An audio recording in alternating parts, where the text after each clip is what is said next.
A priest was walking down the street when a man pushed him into the alleyway and pointed a gun at him. "Give me all your money or I'll shoot you." The priest opened up his jacket to grab his wallet, and the thief noticed the priest's collar. And then he said, "Oh, I'm so sorry, Father. I wouldn't have robbed you if I knew that you were a priest." And the priest then responded, "I'm so sorry. I don't have any money, but may I offer you a piece of chocolate?" The robber shook his head and said, "Oh, no, Father. I gave up sweets for Lent."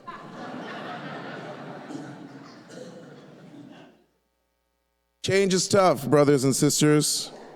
Our old ways is common to us. We may know what is best in our mind, but then it's hard to give up the obvious, like robbing people, over trying to create new challenges in life. We like to live comfortably. However, comfortability in this world means a loss of the world to come. And why is that a bad thing, you might ask? Sure, there are tons of good things in the world, like cars, nice fragrances, basketball, venturing off to different places, or even food. But there's a ton of bad. However, where are we called to be for the rest of eternity? Where does the good exist always?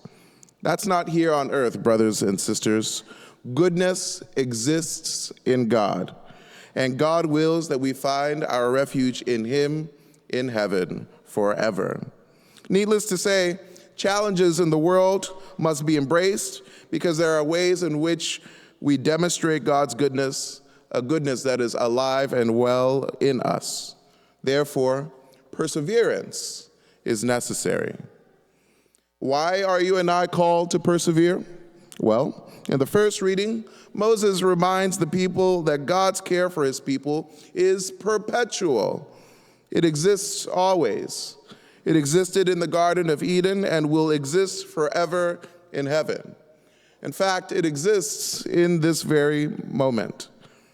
And when we human beings are not able to clearly see it for ourselves, sometimes we despair.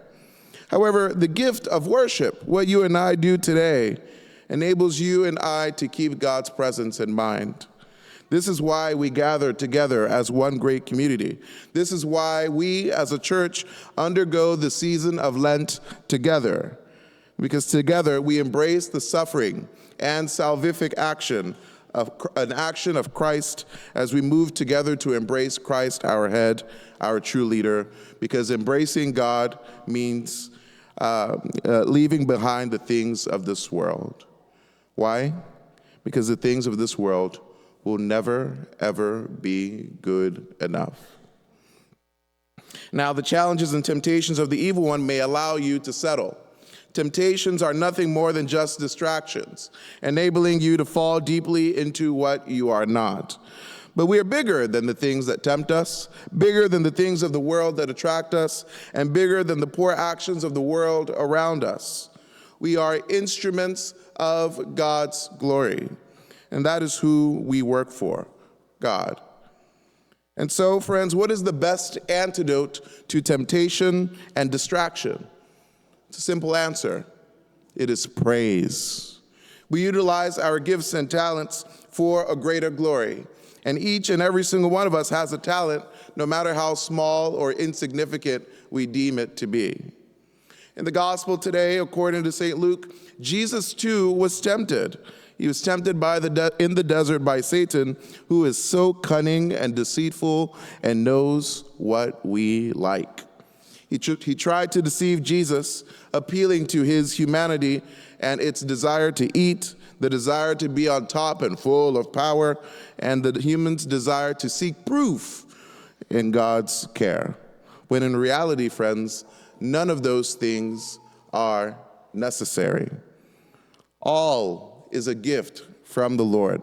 He feeds us. He cares for us. He empowers us to inspire others. And at all times, He shows us miracles for His glory. God doesn't need to prove His mercy and love and presence, especially when we do all that we can to stay away from this same love and presence.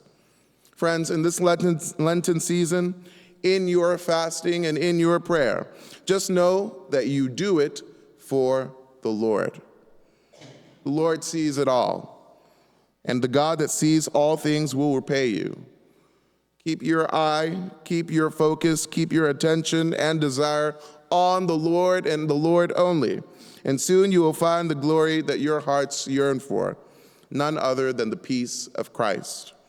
Today, brothers and sisters, we prioritize God and the life that He is calling us to live, that we may see with great clarity how the Lord has always and will always love and prioritize you and me.